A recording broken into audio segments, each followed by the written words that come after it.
我们永远都不会忘记，它比世界上任何一只狗都强悍，傲骨凛然，像风一样驰骋在草原上。它就是金黄色的藏獒，多吉雍之。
田径。那是我刚满10岁那年的5月，我离开自己生活了多年的故乡西安，前往青藏高原。2个月前，母亲生病去世，无依无靠的我，跟着一个叫嘎旺的云游者，去投奔独自一个人在草原上生活的父亲。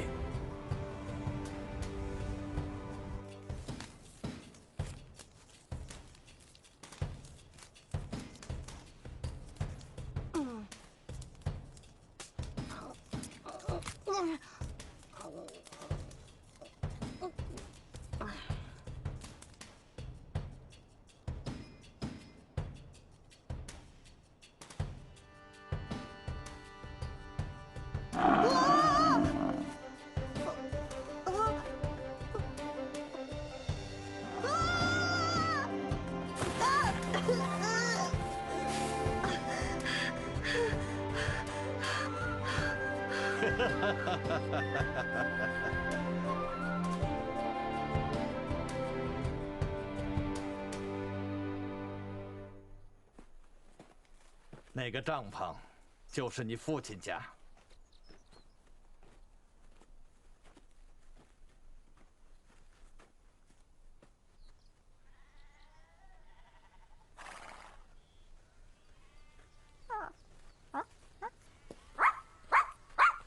嘿，瓦拉，孩子他爸在吗？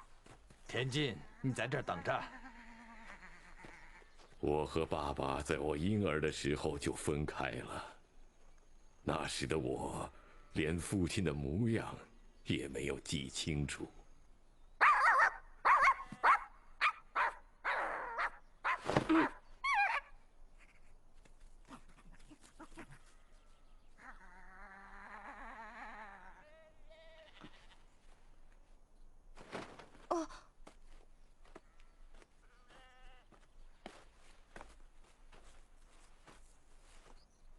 田径，这是你爸爸。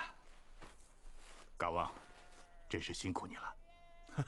小事一桩，旅途中常有的事儿。还有，这是你托我在镇上买的。谢谢。这点钱可能不够。钱我可不能要，长老下了严格的命令。那好吧，嘎旺，过2天我去长老那儿道谢吧。啊，就这样吧。田径，我走了。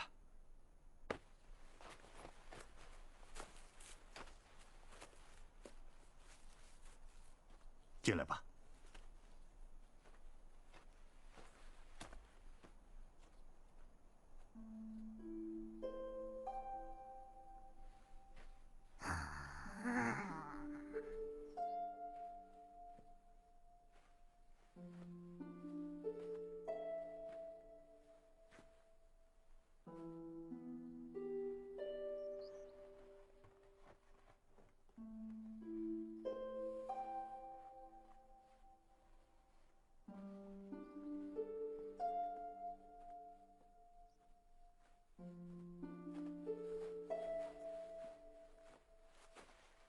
换上这身衣服，你这衣服在草原上活动不方便。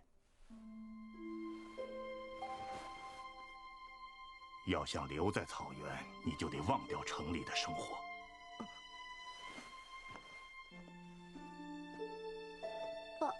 爸爸，什么事？没什么。我是想问，为什么妈妈生病的时候，爸爸不在她身边？要是当医生的爸爸在，也许妈妈就不会死了。但这些话却没能说出口。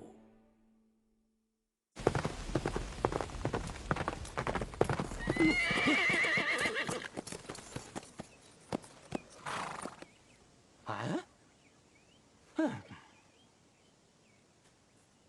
哦。哎，前进！嗯。喂，你就是田径吧？嗯。哎呦，你都长这么大了！田径，你还记得我吗？不记得。哎呀，你还是这么小的时候，我可是经常哄着你玩的。啊，机长，我就是索纳姆。索纳姆。哎呀，听说你今天回来，我是特意过来想喝酒庆祝一下的。喂，你们这些人，今天拉格巴好不容易才和儿子见面，真是不懂事的家伙。没关系。可是拉格巴，田忌岂不是太可怜了？今天刚刚到这里就被你甩在了一边。那你正好可以好好教教田径怎么放羊。什么？真是太不像话了！让我说你什么好呢？哦，哎呀，田径，你这衣服穿的不对呀！这么热的天气，应该把右胳膊拿出来，这才是我们藏族的穿法。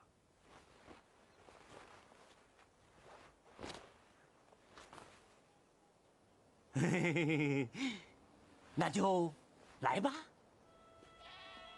照顾羊群啊，也不是什么难事儿。只不过有的羊走得远了一点，注意点就行了。爸爸是医生，还需要养羊吗？哎，光靠当医生可吃不饱饭呐。况且拉格巴从来都不收穷人们的钱。爸爸扔下妈妈不管，却在这里帮助草原上的人们。当年你爸爸和你妈妈是在城里认识的，那时你爸爸正在城里学习西医。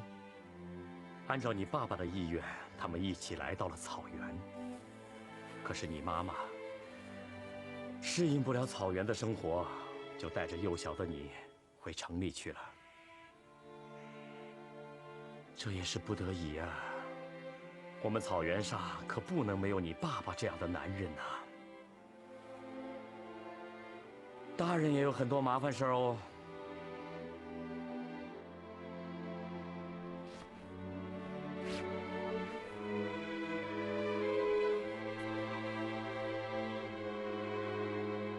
这个给我。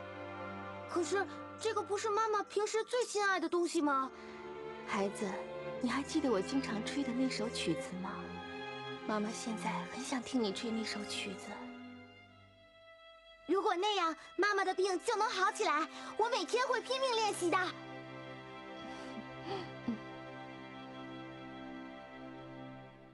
田径，田径，现在我带你去长老那里，你上来吧。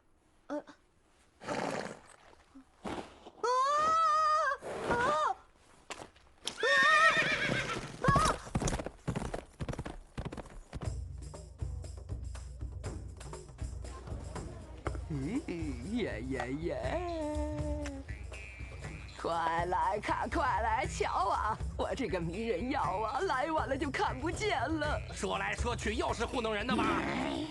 上次你那个长头发的药一点都不管用，你看呐。那是因为我的话你只听了一半。那个药，药涂上之后，如果不让草原上最厉害的敖王舔上一舔，是不会管用的。敖王？敖王那家伙，谁敢招惹呀？没出息的胆小鬼，不讨女人喜欢。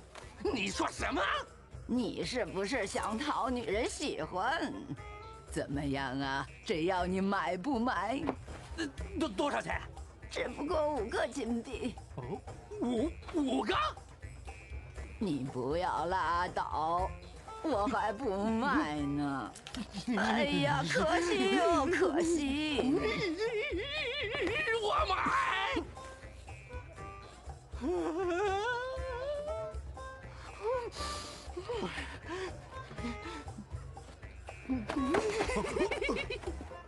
不卖了，收摊了，收摊了，回去吧，回去吧。太好了，奶奶。真难得，强巴总是买我的东西。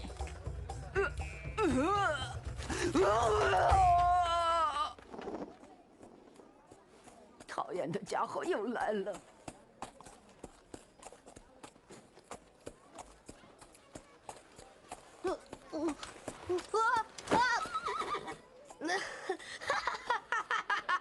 这就是强巴说的拉格巴的儿子吗？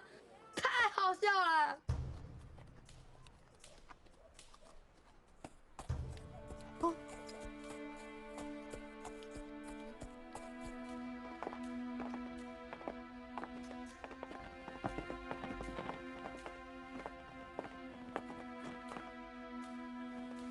哦，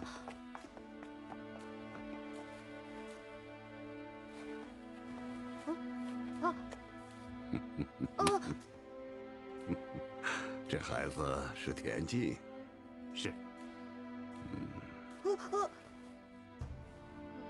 和你小的时候啊一模一样。长老，谢谢您的药。哪里，别放在心上。对了，梅德拉姆在你那儿学的怎么样啊？他学习很好，平时他帮了我不少忙。今天他休息了。我希望梅德拉姆把我教他的藏医学和你教他的西方医学能够结合起来。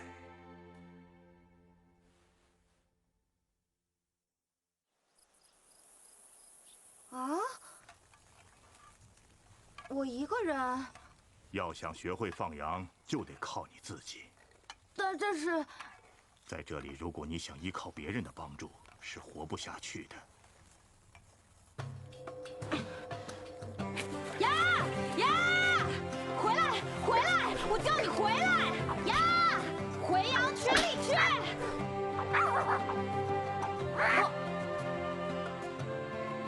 那家伙，完了，你在这看着，我过去一下。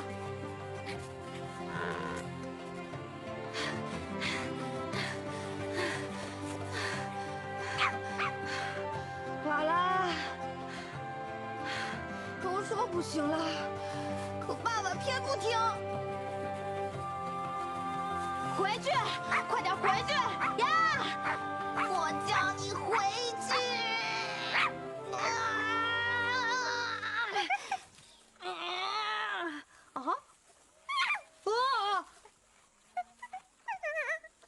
你这是怎么了，瓦拉？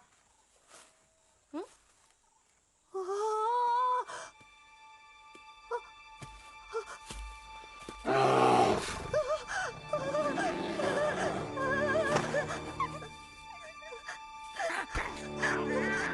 行了，瓦拉，我的屁股动不了了。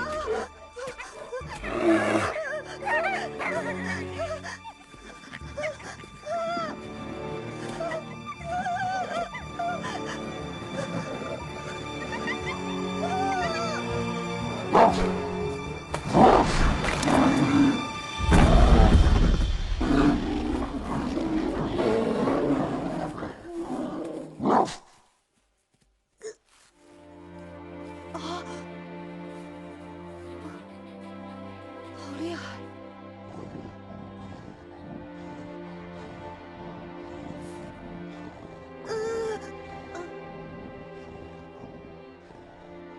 谢谢你救了我。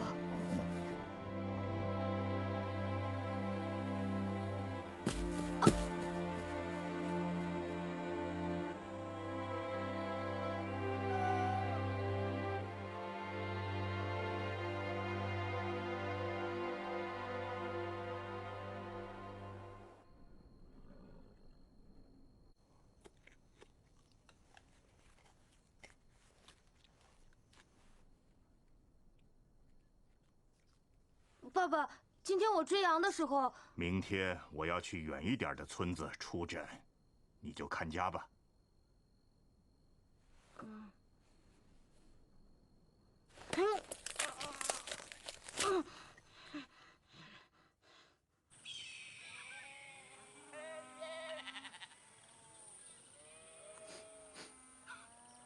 昨天的那只狗也不知道是谁家的，你知道吗，宝拉？其实问你也没用，是不是？啊，打中了！打中了吧？你就是拉格巴的儿子田进吧？听说是从城里来的。是啊，可是你为什么拿石头打我？我们是想看看你到底有多厉害。看个那样啊！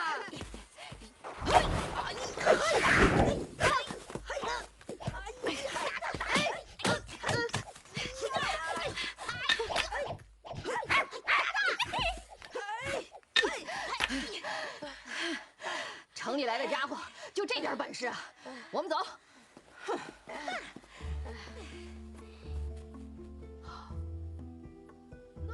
啊？干什么呢？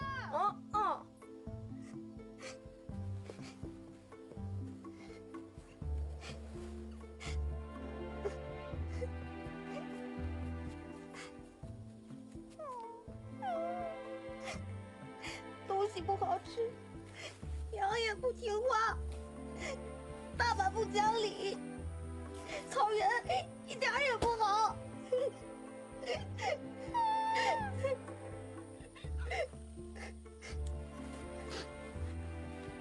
你是在担心我吗？谢谢，我不哭了，我可不想让你觉得我是个爱哭的人。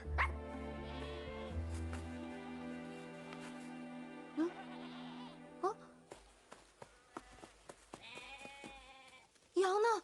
怎么办？羊不见了！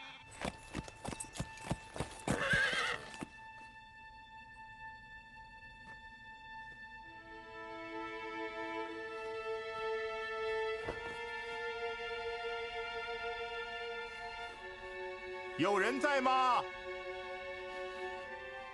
血的味道。啊！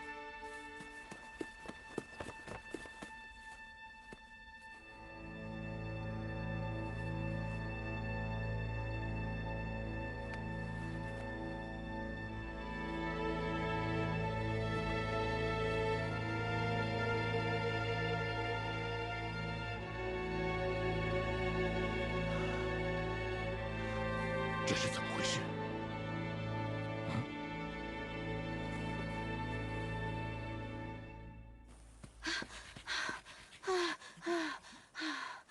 到底去哪儿了？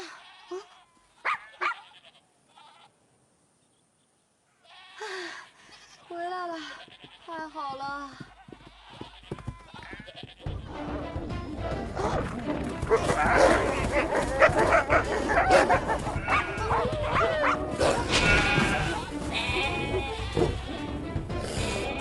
走开！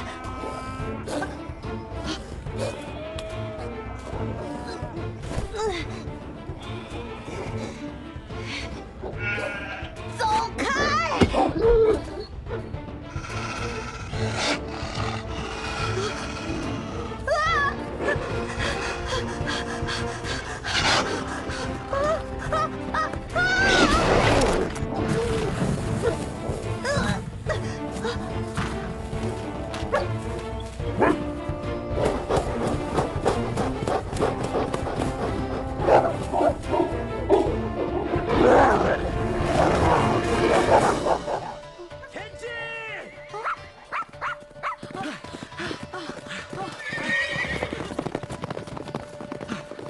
没事吧？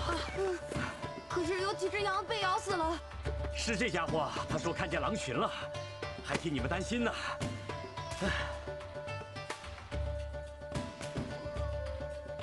只要敖王来了，就什么事儿都没有了。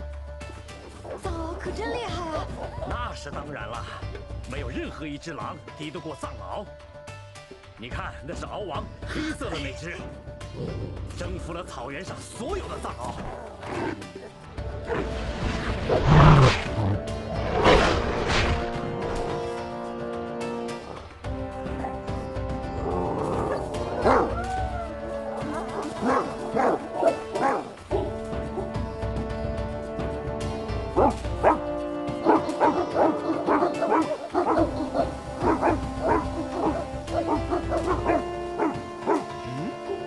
这是哪来的？是那个家伙。你认识他？我怎么从来都没见过这家伙呀？可能会有一场争斗了。为什么？藏獒都有他们自己的地盘儿。来了一个新成员，总得打声招呼吧。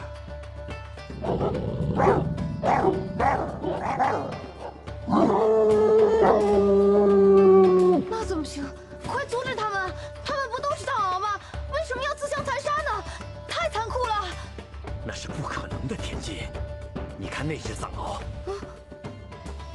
他打算向獒王挑战。为什么？为什么他们不能不打吗？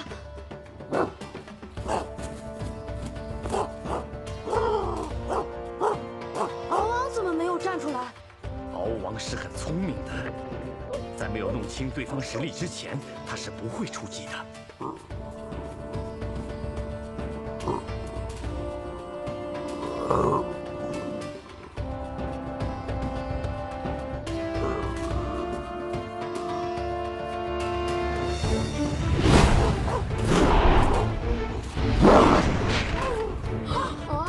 好厉害啊！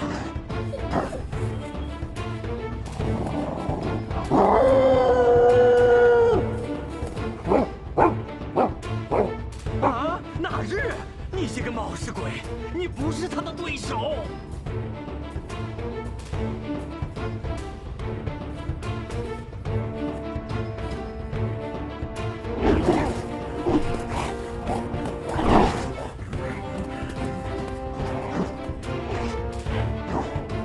怎么回事？好像和刚才的打法不太一样了。他没把那日当成对手。藏獒的雄犬是不跟母犬斗的。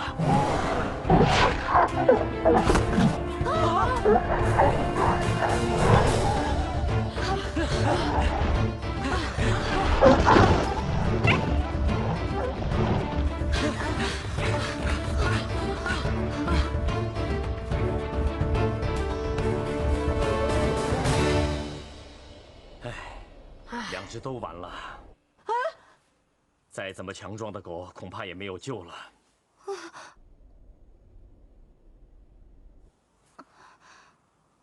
我去看看。啊！喂，危险！没事的。啊？难道是看上那只狗了？他和那只狗都是从别的地方来的。索纳姆，我们几个以前欺负过他。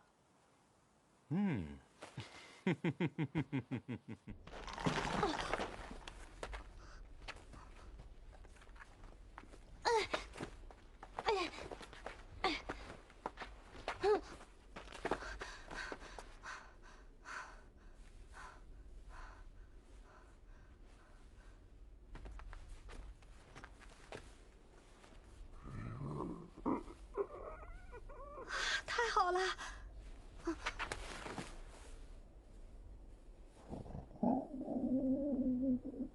还活着，还活着呢，2只都活着。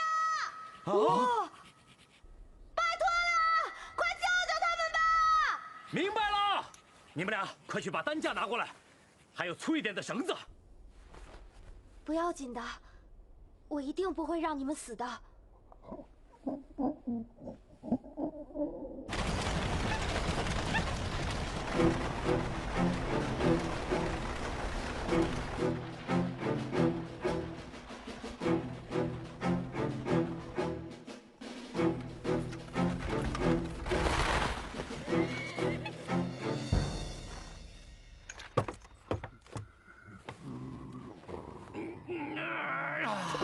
我一个人抬不了啊，拉克巴不在吗？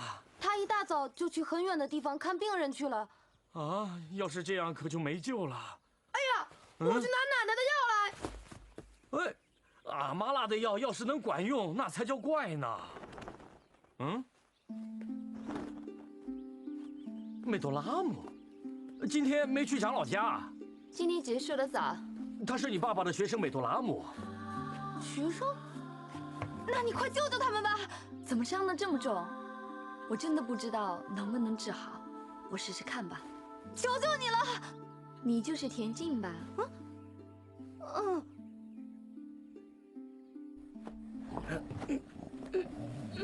哎呀，田径，我现在去把羊赶回来啊。谢谢你，索纳姆。啊，不用谢。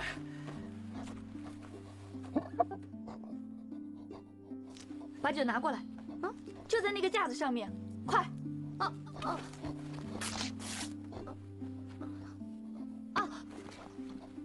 给。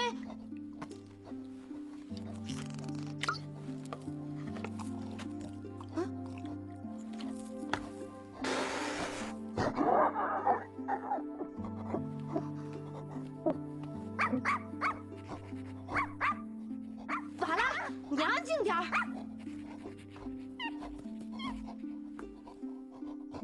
爸爸，师傅，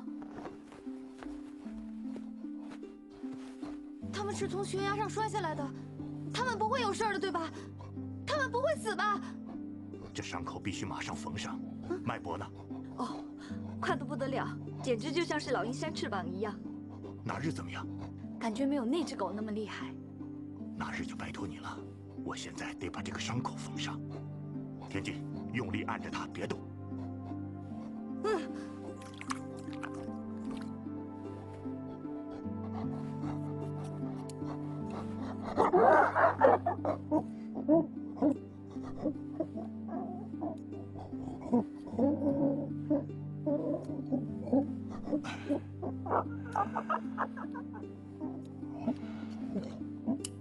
好了。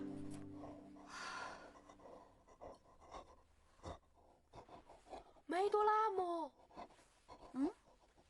过来一下。给你，用这个。奶奶的药什么病都能治。这是用什么做的药呀？这一袋子草榨成汁儿，再放点土，还有点牦牛粪。反正奶奶做的药就是马马虎虎的药了。她老人家总是说，你要是觉得灵，它就一定灵。你真是个好孩子。你自己把药交给田径怎么样？他一定会很高兴哦。那可不行，还是你给他吧。那拜托了。哟吼！耶！哟吼！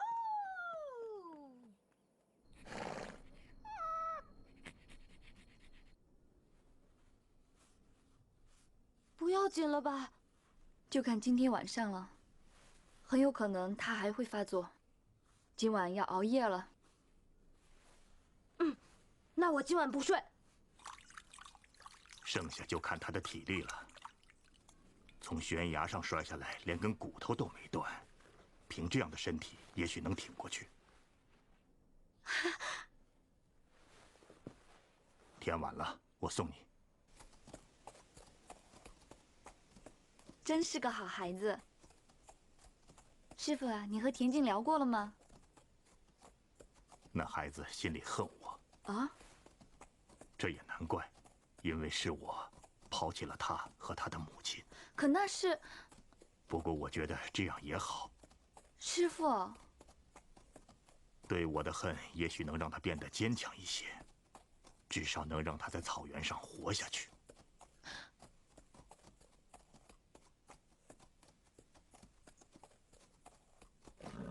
谢谢您送我回来。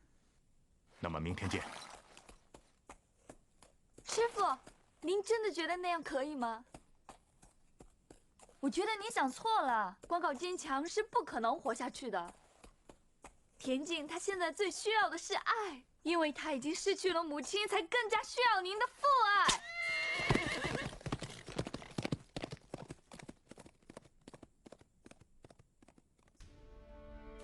什么事儿了？这么晚了，有件事想跟你说。什么事儿啊？今天我去北边出诊，到的时候那个人已经死了。哦，我觉得他是被野兽咬死的，还有羊和狗等牲畜也被咬死了。那么是狼？尸体检查过了，那不是狼咬过的痕迹。那到底会是什么？可怕的是，他把羊咬死后，却没有把它吃掉。如果是狼或是狗的话，他们是不会白白咬死的。可今天见到的，像是以屠杀为乐。是的，简直就是恶魔所为。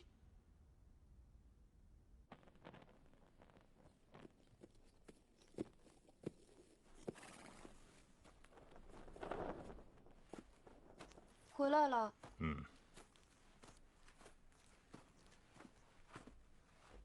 田鸡，嗯，你去睡觉吧，我来看着他。我没事儿。那如果他发起狂来，你招架不住就叫醒我。嗯。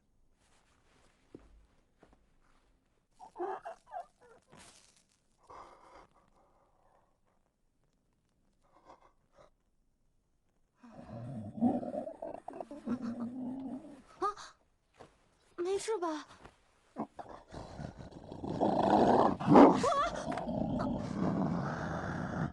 怎么了？你老实点，不然的话伤口会……怎么办？爸爸！啊，有了！这个笛子是妈妈留给我的。每当我听到这个笛子的声音，心情就会平静下来。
安心的睡吧，我在旁边守着呢。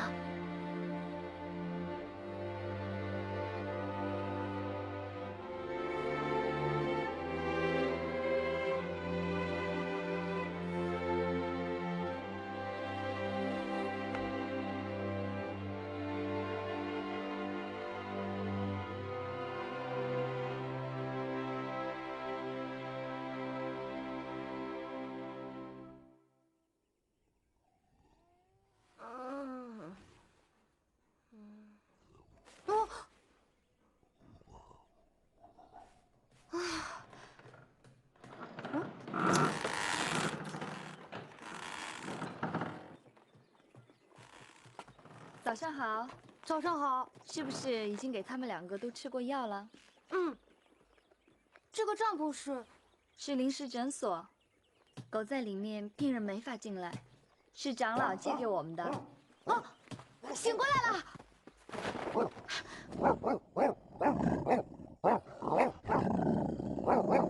那日，你老实点儿。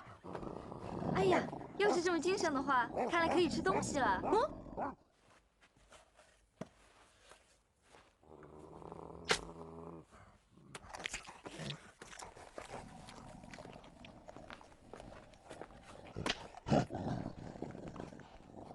为什么不吃啊？看，这是肉啊！还不到时候。如果不是他信任的人给他的食物，看来藏獒是绝对不会吃的。对他来说，我们只不过是陌生地方的陌生人，这种戒备心是很难消除的。可是，那不吃的话，怎么会好起来呢？别害怕，我不是你的敌人，我是你的朋友。田静，你别那么着急。可是，看多好吃啊！田静，太危险。师傅，没事的，来，快吃吧。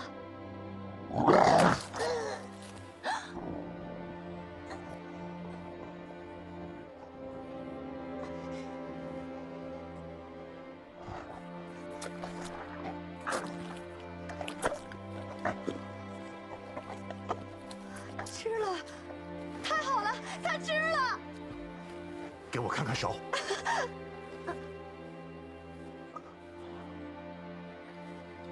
看上去伤得不厉害。梅德拉姆，拿酒来。好的。幸亏不是真咬。你还不知道藏獒的厉害，要是真咬的话，你的手早就被咬掉了。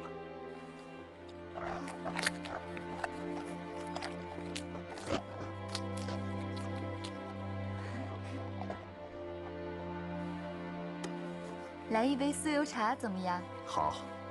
酥油茶。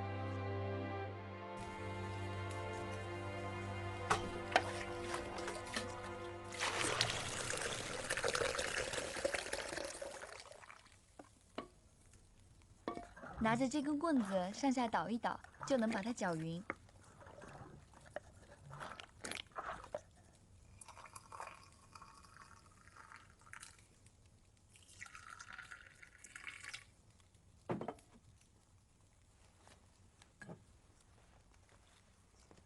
来，喝吧。谢谢。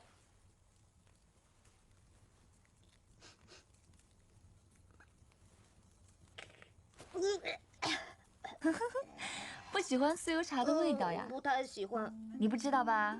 我们藏族人每天都要喝酥油茶。失去了亲人，难过的时候，我们就一边哭一边喝。这样一来，就会觉得心里轻松多了，也好过多了。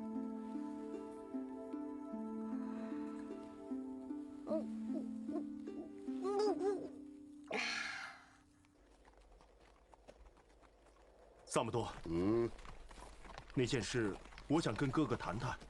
你还是偷偷的消失吧。那可不行，我从小没有父母，是哥哥一手把我养大的，而且他刚刚从一个商人那儿抢了很多钱，现在心情也不错。我决定跟他说一说试试。撒谎！别去法界。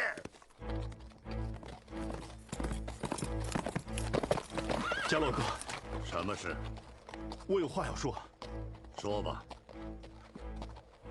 我要是不好开口，就别说。加洛哥，我不想再当强盗了。哥哥，求求你了，我想洗手不干，我想过普通人的生活。不行。为什么？我们是兄弟，干这行我需要一个信得过的帮手。不是有萨姆多在吗？功夫不错，但他是外人。我已经厌倦了当强盗。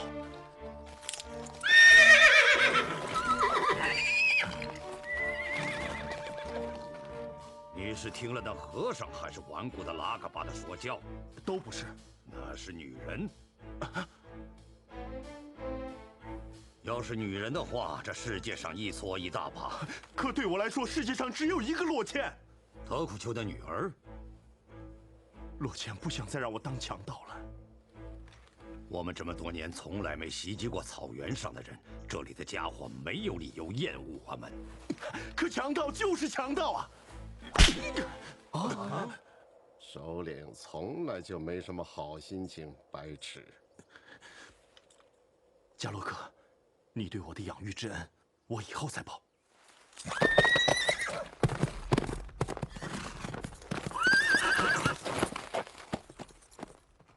让他走了？他会回来的。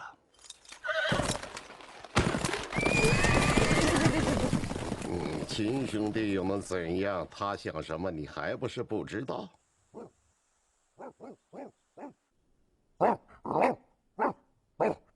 那日，不要再闹了。说起来，还不都是因为你打起来才受的伤？难道那日是讨厌这只狗吗？不管怎么说，真是条壮实的好狗。照这样下去，过不了多久，它就可以走了。真的？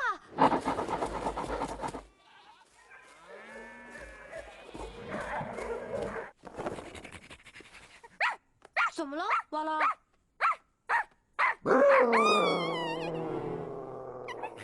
这叫声是什么？是敖王来了。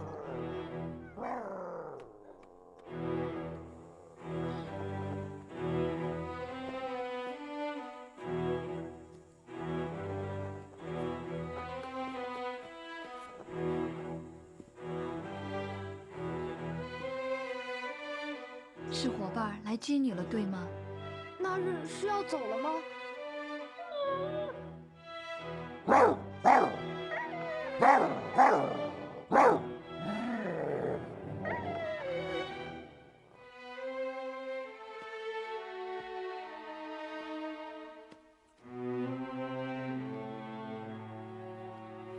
再见了，那日。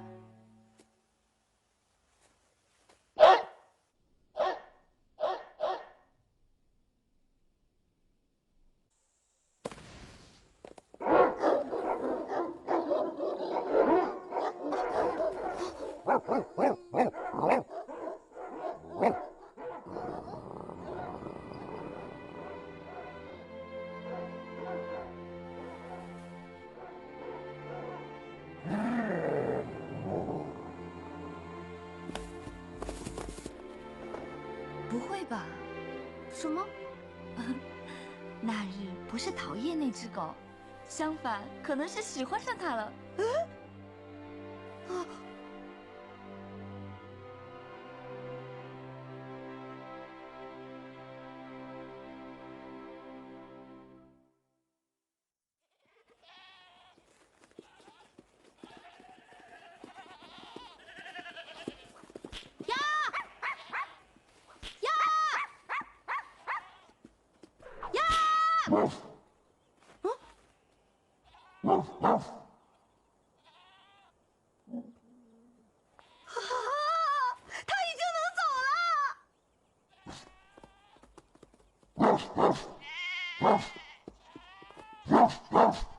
看样子他是想帮你的忙。你救了他，他想报答你，还不快带他去？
你就是那个诺普，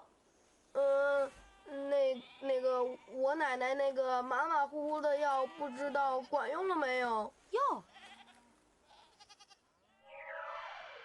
给，这是什么？阿麦拉奶奶的药，诺布说给狗治病用的。你呀，就把它当做护身符拿着好了。啊，那个嘛，你知道吗？奶奶一听说我把药交给了你们，马上又开始胡吹了。你们大家是不是听说那件事儿了？就是拉克巴家的田径救狗的事儿。可是你们只听对了一半啊！其实是我这个灵丹妙药救了那条狗。这个药无论什么伤都能治，今天破例特价，只要1枚金币。奶奶她总是这样。原来是这样。不过你真行。什么？你把那条狗给驯服了呀？你知道吗？藏獒除了主人是不跟别人亲近的，可那狗对田径你，就叫我田径吧。可是那狗却对你敞开了心扉，这种事情是很少见的呀。哎呀，以后再也没有人敢叫你胆小鬼了。对不起，那件事我早就忘了。现在我正在想给那个狗起什么名字呢？你有什么好名字吗？名字呀，这个名字嘛，它的颜色像黄金一样。黄金？太好了，我有了。那我们就叫它多吉雍直吧。什么意思？是昆仑山脉传说中一块石头的名字，像黄金一样闪闪发光。叫它多吉雍直。多吉雍直，好名字。喂，多吉雍直，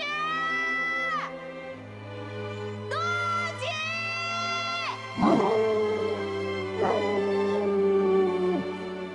他答应了。这个名字他也喜欢。太好了，太好了，多吉。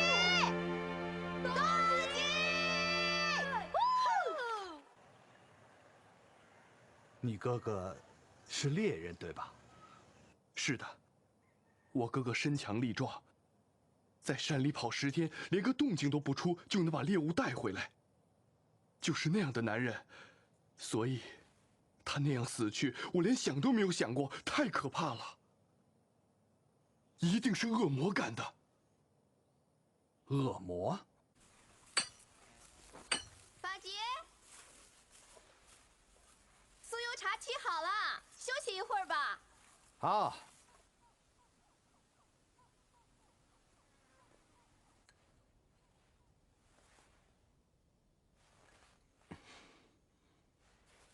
你怎么了？能和你在一起生活真好。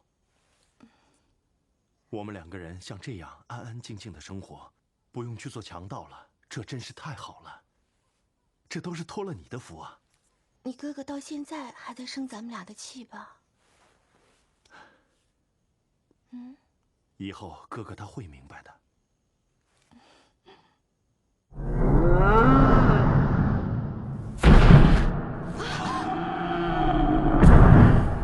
这是什么声音？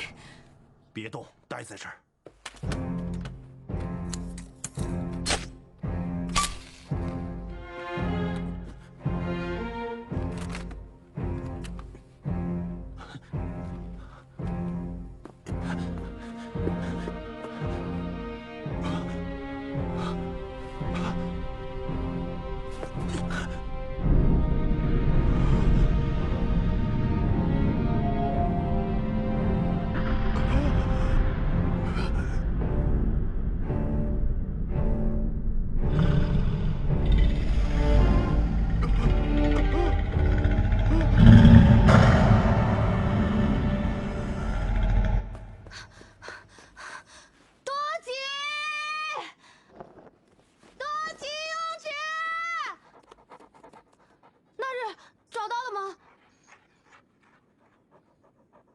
出什么事儿了？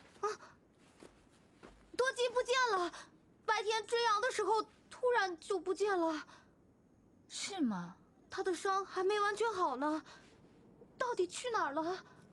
但是田径，多吉呢？他本来就是从别的地方来的狗，所以等他伤好了以后，你是说他已经走了？这我还真是说不好。看起来你还真是喜欢上了那只狗啊。不知道为什么，看到多吉我就会有一种力量。他自己一个人在陌生的地方生活，也一点都不胆怯。多吉他……那日。多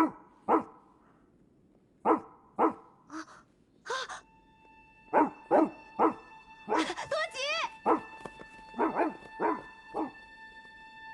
你去哪儿了，多吉？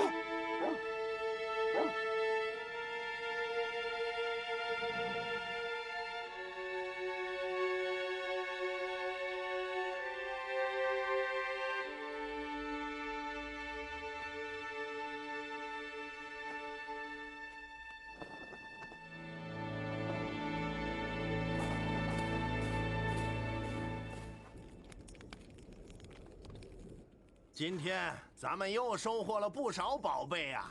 那个胆小鬼商人吓得脸都变白了。只要你们不杀我，让我做什么都行。可再看看咱们的首领呢，还是破。首领真是既没有血也没有眼泪的人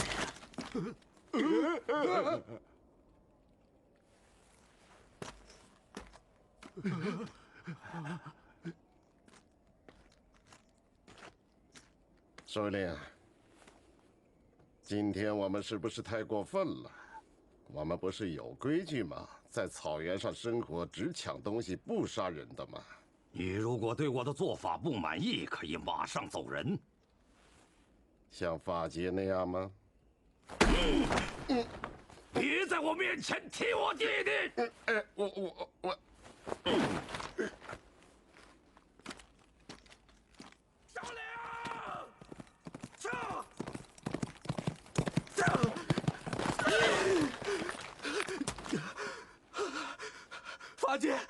法杰他。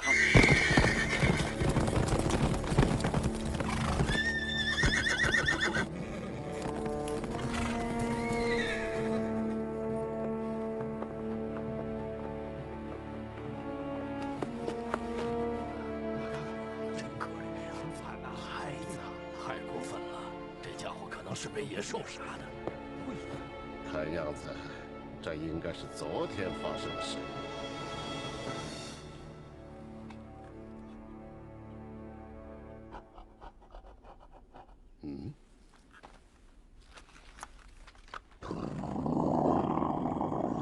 杀害法杰的是你吗？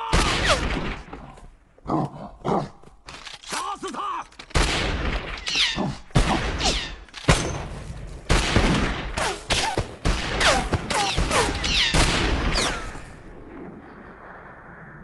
见鬼！那狗好像是拉格巴家的。什么？人们发现它好像是最近出现在草原上的，现在跟着拉格巴的儿子田进在一起。是拉格巴。拉格巴，你给我出来！我知道你在里边。奶奶，别这样！你给我放手！拉格巴，我正看病呢。你说什么？你给我出来！出什么事了？你爸爸他……你这个家伙，你是不是跟别人说我的药都不好使，让大家不要买啊？这下可好了，药一点也卖不出去了，害得我连晚饭都吃不上。告诉你吧，我奶奶有好多钱，我都知道。你得赔我损失，不然我跟你没完。你做买卖这件事本身没有什么不好的，只是以后别再卖什么你自己做的治伤的药了。买药的人就这么对付了，伤口会恶化的。咦，别吓唬人了！其实我卖药也是为逗大家一乐，客人们喜欢看我的表演。要是那样的话，师傅说什么也就无关紧要了，不是吗？你少在旁边插嘴。总之，要是一点儿都卖不出去了，这事儿得找你算账。多吉，多吉，你去哪儿了？早上一起来就没看见你，担心死我了。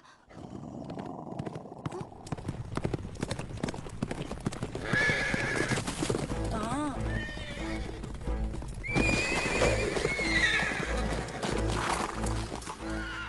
拉个吧，你得把你的狗交给我。这家伙，他杀死了我的弟弟。你胡说！多吉他是不会干这种事的。有这只狗杀害你弟弟的证据吗？这狗就在我弟弟的尸体旁边。如果你刚才说的话是真的，那我来处理这只狗。爸爸，不行，我弟弟的仇得由我来报。加洛，你又没亲眼看见是多吉杀死你弟弟的，对不对？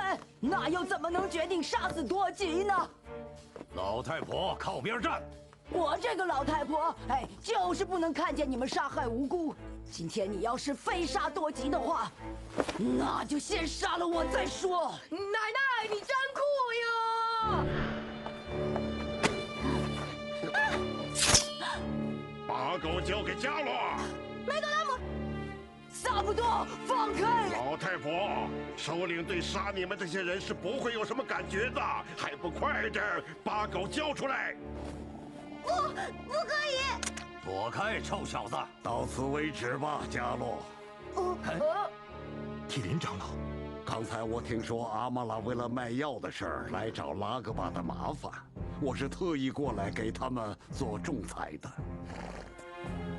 哎呀，什么仲裁不仲裁呀？你现在应该马上教训教训这几个不懂事理的家伙。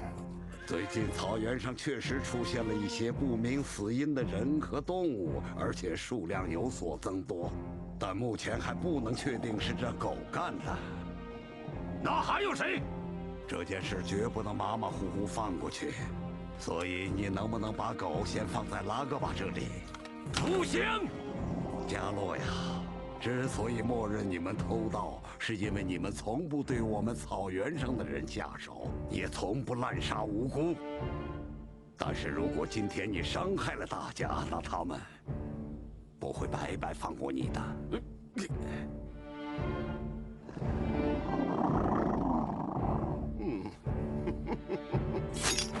首领，要不这样吧，如果真的被赶出草原，那种到处流浪的生活我可受不了。就算是为了大伙儿，拜托你了，首领。混蛋！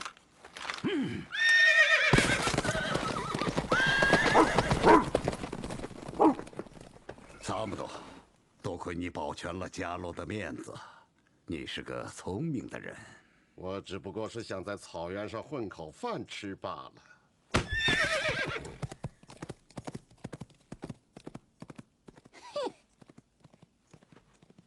真是谢谢您了，提林长老。现在安心还为时过早，拉个吧，得看村民们是怎么判决的。我是绝对不会让你们伤害多吉的，你们不能把多吉带走。田忌，你好好想想，如果总这么下去的话，爸爸真是个冷酷的人，所以你才能轻易地把杀字说出口，就像你对妈妈见死不救那时候一样。田忌。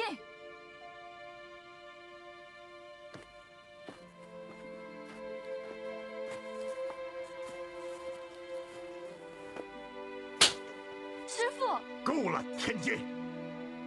加洛还会回来的，你以为光凭我们就能保护多吉吗？是这样的，田忌。目前的形势只有协商解决，才有希望帮助多吉。你要明白。明白了，我会和多吉一起去的。多吉用之，它是我的狗。来，多吉。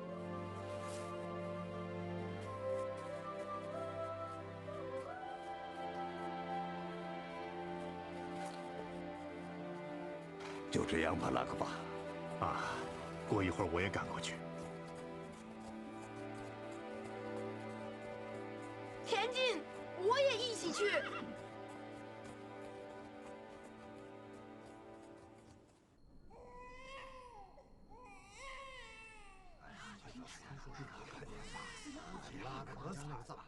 现在到处都在传说拉克巴家的狗杀死人了。是，我觉得说就是啊。看来事情闹大了。是啊。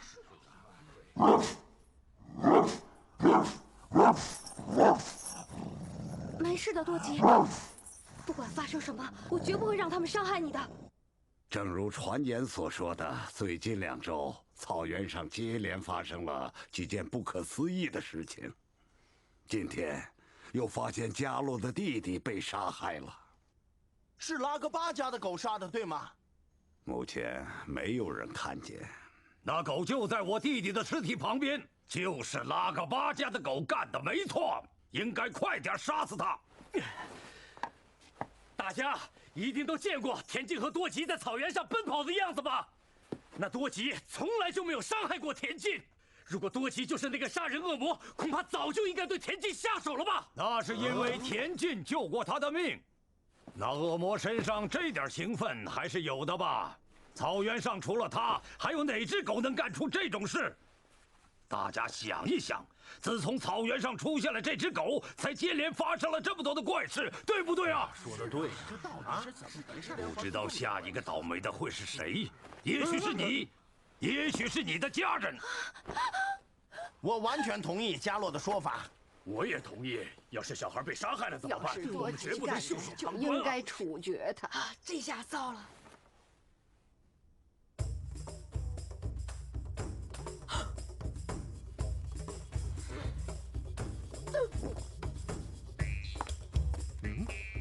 站岗一定很辛苦吧？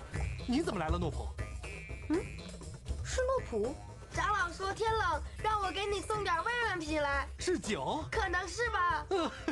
真是难得呀。就这么一点啊？这酒厉害的不得了，听说稍微喝一点，马上就有晕乎乎、飘飘然的感觉。哦，是吗？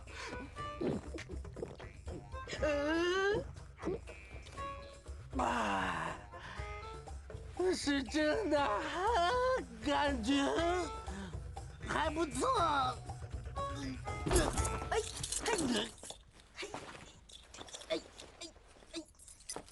快让多吉逃走！出什么事儿了？对不上，村里的大人好像决定要杀死多吉了。打开了。多吉，快跑！那个人怎么办？别担心，是安眠药。告诉你吧，奶奶做的药就这个最靠谱。大家等一等，我在尸体上发现了凶手留下的皮毛，但那是黑色的毛，而多吉是金黄色。这么说，那就不是多吉，不是多吉，肯定不是。谁会相信你的话？你是为了你可爱的儿子在编故事骗人？不是的。不好了，多吉不见了。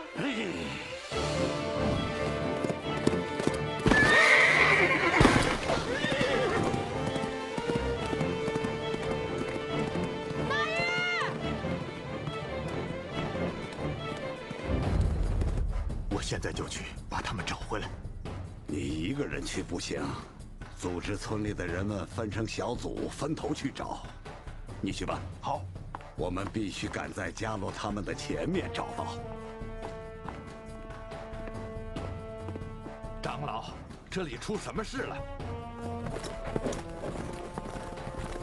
多吉要去哪里呀？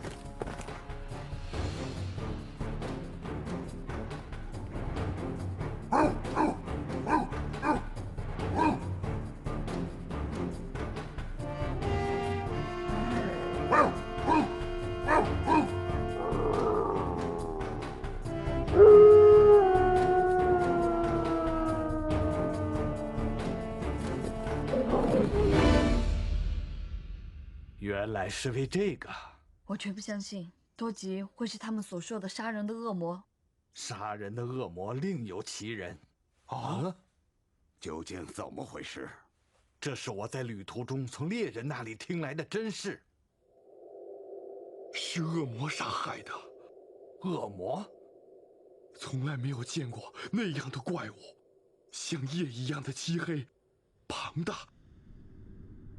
最可怕的是他那双眼睛，眼神里有一种疯狂的凶光，简直就是恶魔。要是云金在的话，哥哥绝不会死。云金是谁？是哥哥养的一只狗。那时候云金去山里，所以平安无事。当他回来，看见哥哥的尸体，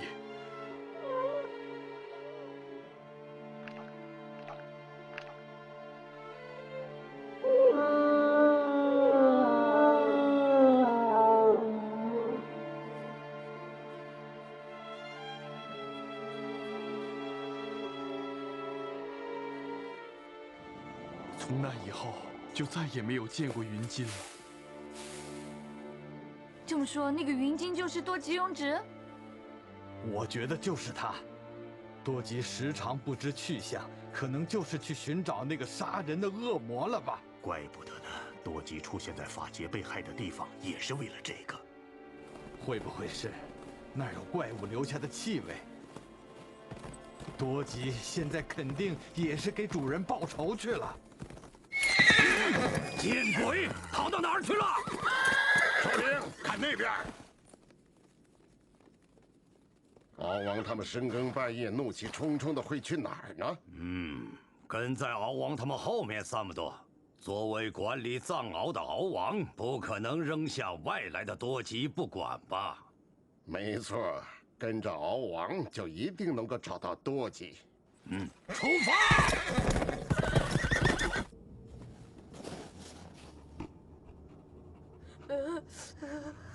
要是知道来这么冷的地方，我就多穿点了。天就快亮了。瓦拉真的能够靠得住吗？这家伙嗅觉灵敏，闻着找东西最拿手了。他们不会是去前面那座山了吧？哎呀，要是没有暴风雪还好。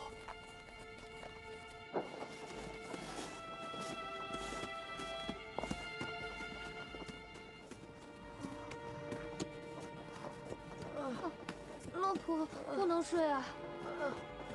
可是，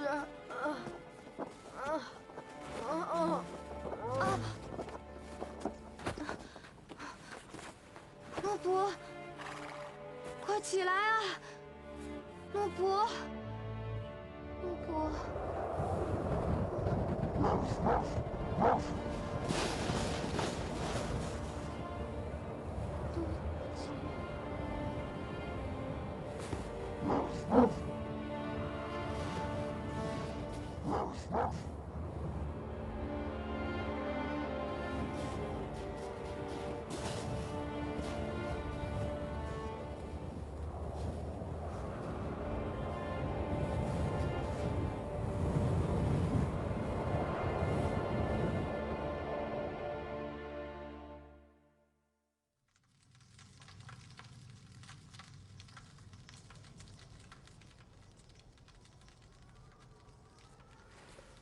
醒过来了。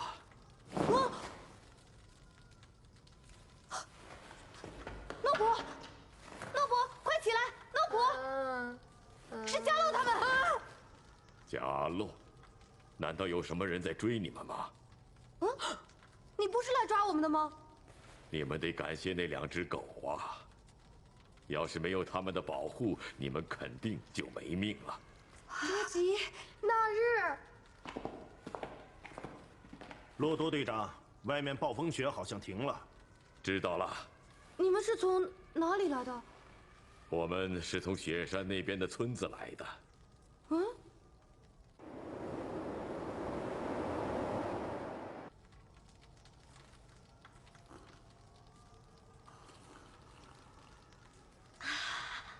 好喝吗？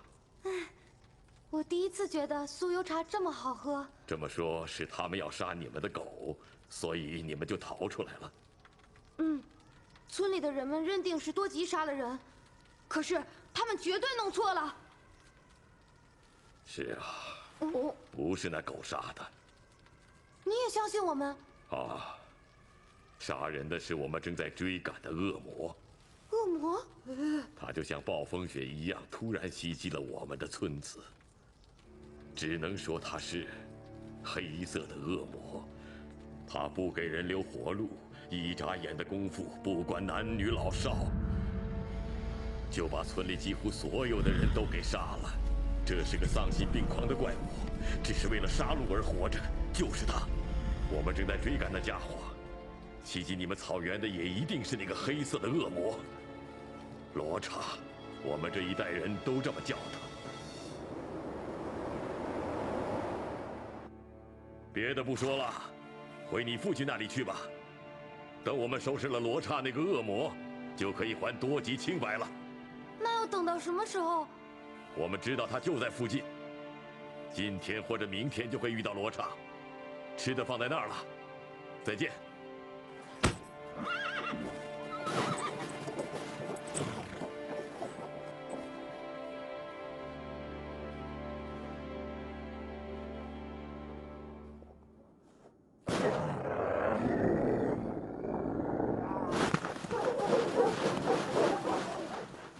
找到了吗？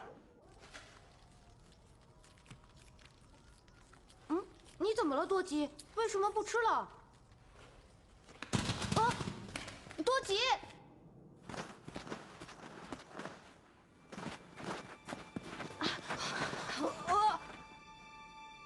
敖王，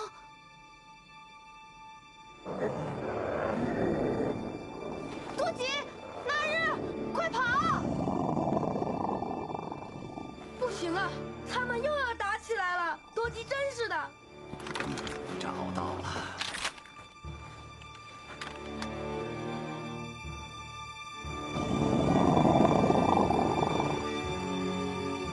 去死吧，多吉！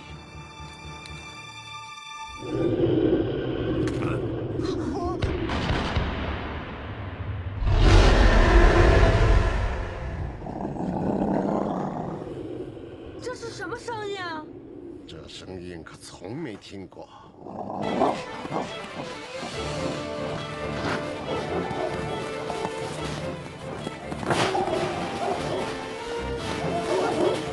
多吉！该死的，追！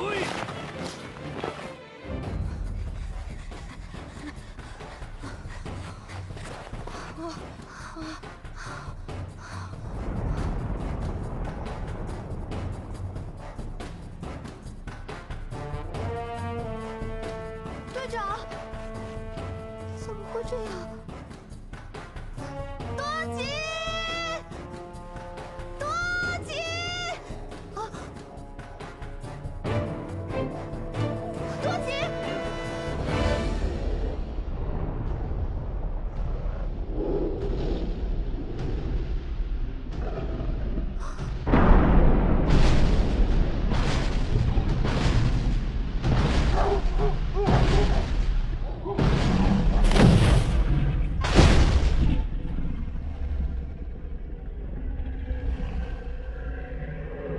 啊，是怪物！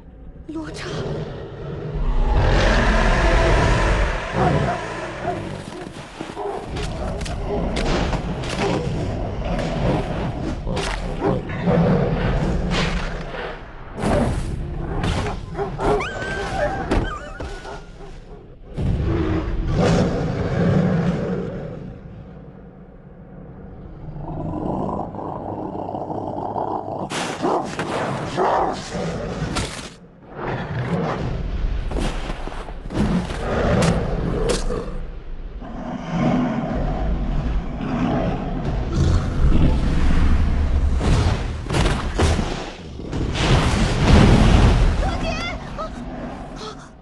爸爸，快救救多吉！那不可能。爸爸，冷静点，好好听着，天金。多吉现在为了维护他的尊严，打算独自去战斗。我们谁也不能阻止多吉。我们只能相信多吉，守在他身边。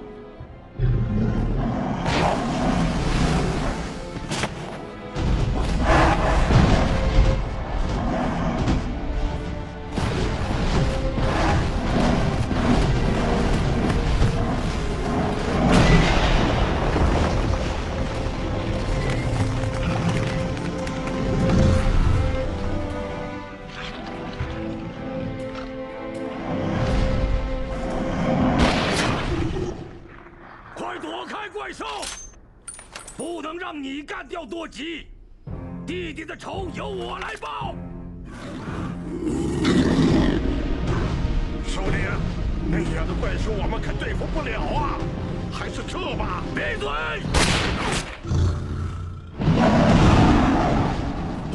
快跑！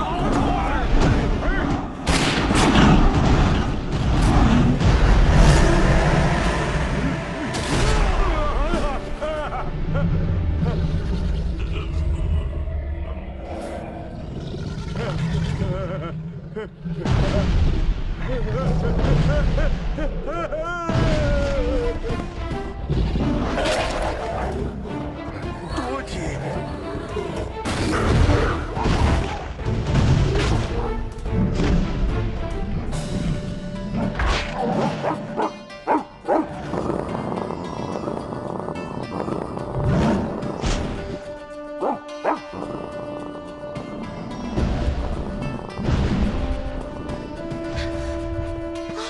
那日，快跑！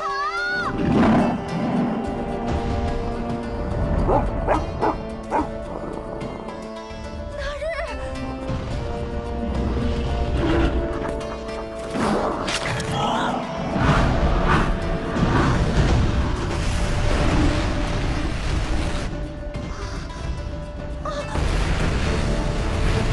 多吉，前进！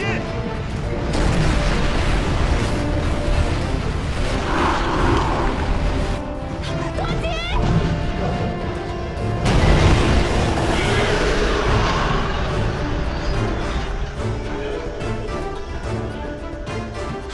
吉！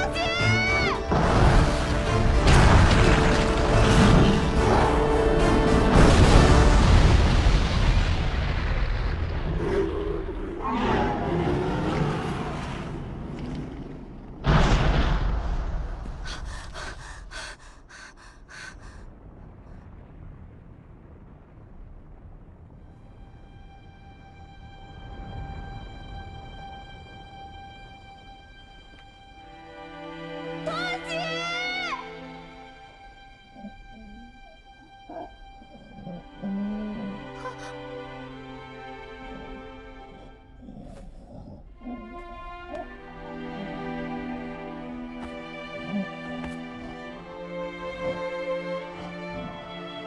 多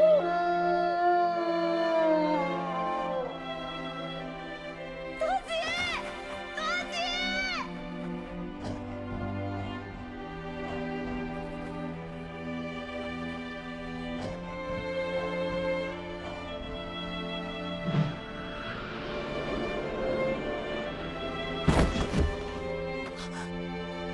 多吉！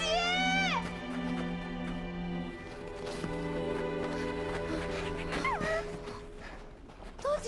多吉！睁开眼啊，多吉！那日，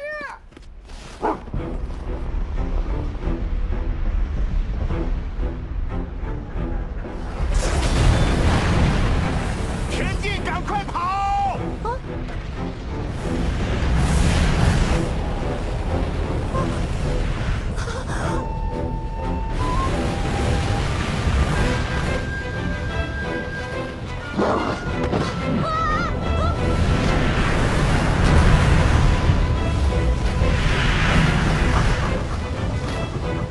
前进！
吉。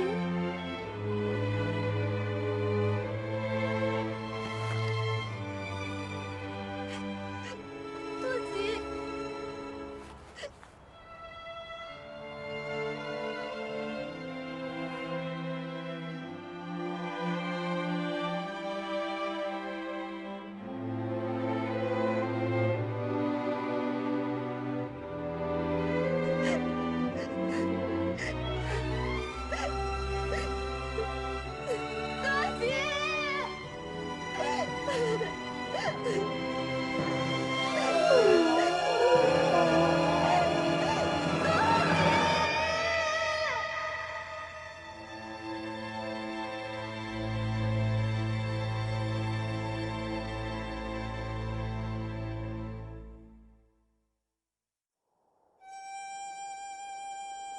就这样，多吉庸直和我冒险的故事结束了。但是多吉并没有死。哇，太可爱了！你看，你看，真的和多吉一模一样。是的，作为生命的延续，多吉又复活了。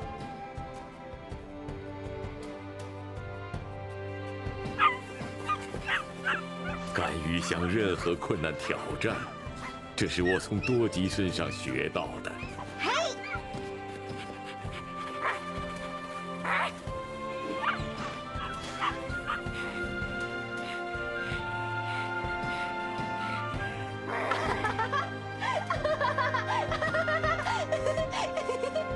在这辽阔的世界上，靠自己的力量顽强地活下去。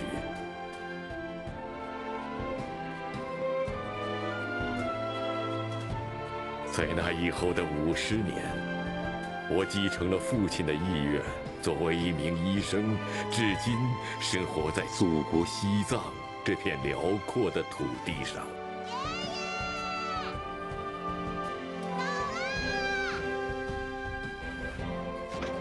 人类把狗当作是朋友，狗也把人类当成他们的朋友。是多吉告诉了我，这是一种多么难能可贵的友谊。